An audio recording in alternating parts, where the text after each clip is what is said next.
C'était on va dire un vrai Paris-Nice, avec des giboulées de mars, même de la neige. Donc voilà, c'était vraiment un début de course compliqué. Il faisait vraiment froid. C'était, comme j'ai dit, la chasse au sac de pluie dans les voitures, pour se couvrir et pas se faire piéger par le froid. Donc voilà, ça c'était une des premières missions de la journée.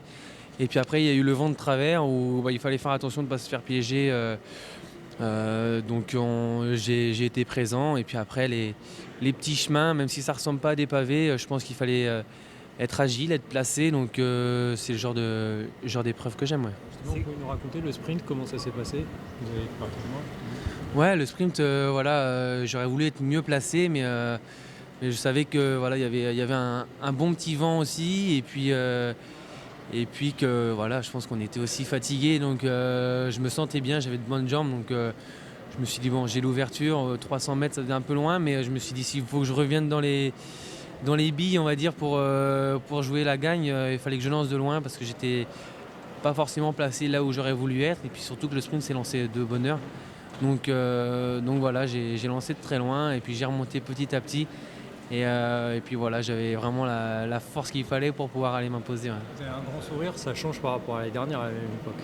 Ouais, voilà, l'année dernière, vraiment, j'ai eu de la malchance, j'ai manqué de réussite. Voilà, les gens ne me répondaient pas forcément au moment où je le voulais.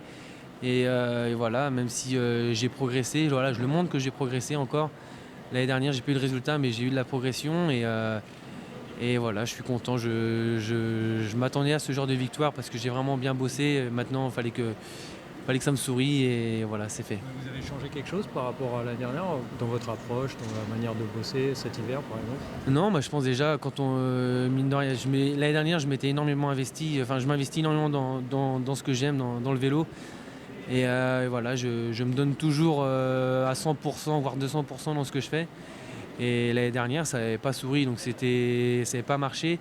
C'était vraiment, c'est un peu une claque, hein, parce que bon, on se donne beaucoup. J'ai fait énormément de stages perso. Et voilà, quand c'est pas récompensé, c'est toujours difficile. Et j'ai continué tout simplement de m'aligner d'investissement, de donner en fin de compte de sa personne pour le sport, pour le cyclisme, et tout en croyant vraiment fort à ce genre de victoire justement. Et voilà, j'ai rien changé, juste continué à être, on va dire, travailleur. Et puis voilà, maintenant la réussite arrive. Demain on remet ça. Et demain on remet ça avec la confiance à 100%, les équipiers vont être à 100%. Donc voilà, c'est top. Justement, il y a une semaine, au Tennisblad, c'était un peu dur, il y avait un malchance matérielle, je crois. Hein. Là, on est à 2 semaines de Milan-San Remo, un peu moins même. Il y a Christophe qui est là, il y avait du Kittel aussi, et à la régulière, ils ont été lâchés finalement. Ouais, voilà, donc c'est des petits signes qui font du bien parce que voilà, moi j'étais là devant, j'avais de bonnes jambes. Donc voilà, c'est peut-être que voilà, dans 2 semaines ils peuvent encore se refaire la cerise.